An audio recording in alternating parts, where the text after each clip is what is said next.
Good morning, my dear students. This is your English class. So take out your English grammar book and copy. Today we will discuss three topics. Those are gerund, infinitives and modals. At first we will discuss about gerund. Everybody we know there are two types of verb. One is finite verb and another is non-finite verb. So what is finite verb? Finite verbs are the main verbs of a sentence.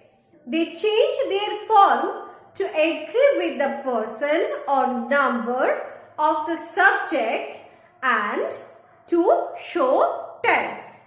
For example, we live in the countryside. We have lived here for 5 years now. And what is non-finite verb?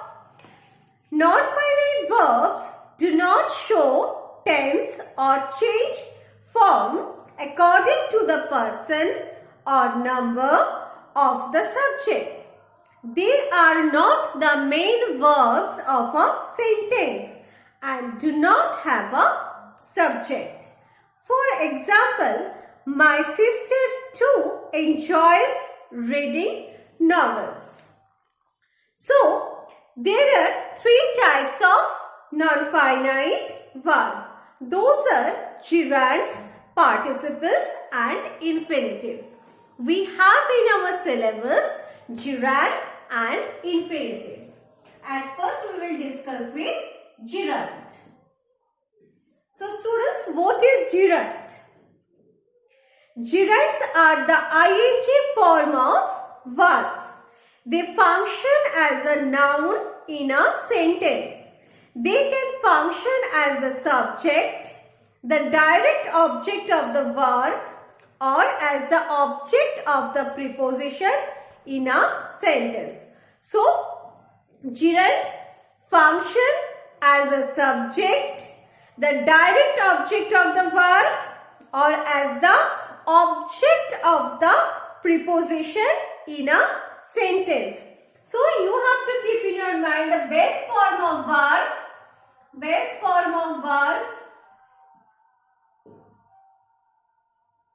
plus ing. That means play plus ing. Playing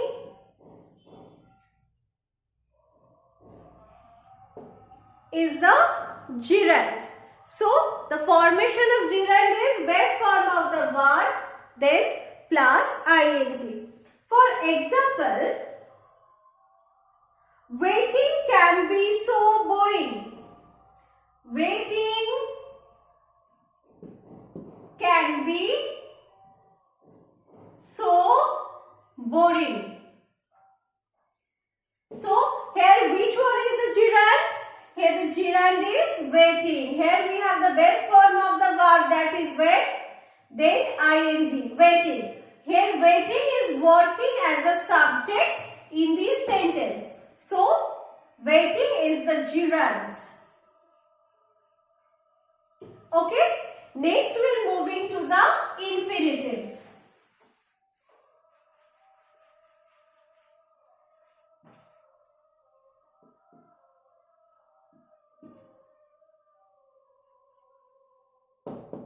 So, what is the formation of infinitives? 2 plus the base form of the what? Base form of the verb. That means to read, to go, like this. So, what is the definition of the infinitives? Infinitives are phrases formed using 2 plus the base form. What I have written? 2 plus the base form of the verb. They may function as a noun, an adjective or an adverb in a sentence. Okay. An infinitive may appear at the beginning of the sentence, in the middle of the sentence and at the end of the sentence.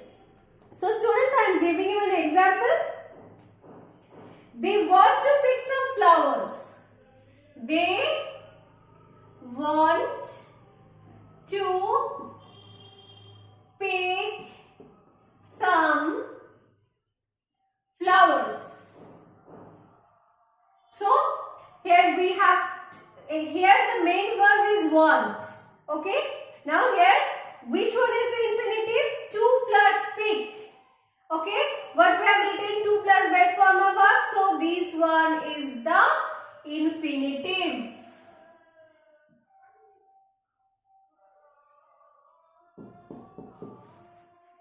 So they want what? They want to pick. Infinitive, here infinitive functioning as a object noun. So next students, we are moving to the modals.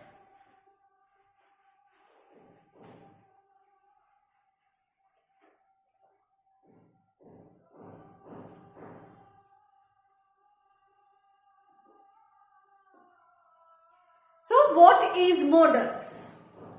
Modal verbs, also called modals or modal auxiliaries, are helping verbs. These are not the main verb. These are the helping verbs. Are helping verbs that are mostly used with other verbs to express ability, willingness, possibility, permission and intention. They reflect what? They reflect the mood and the attitude of the speaker. For example, the modals are can, could, will, would, shall, should, may, might, ought to, must. These are the examples of modals. I am writing a sentence. She must return your book. She must return your book.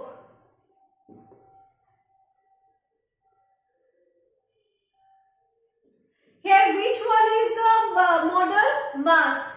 It is the helping verb. It is not the main verb. Which one is the main verb?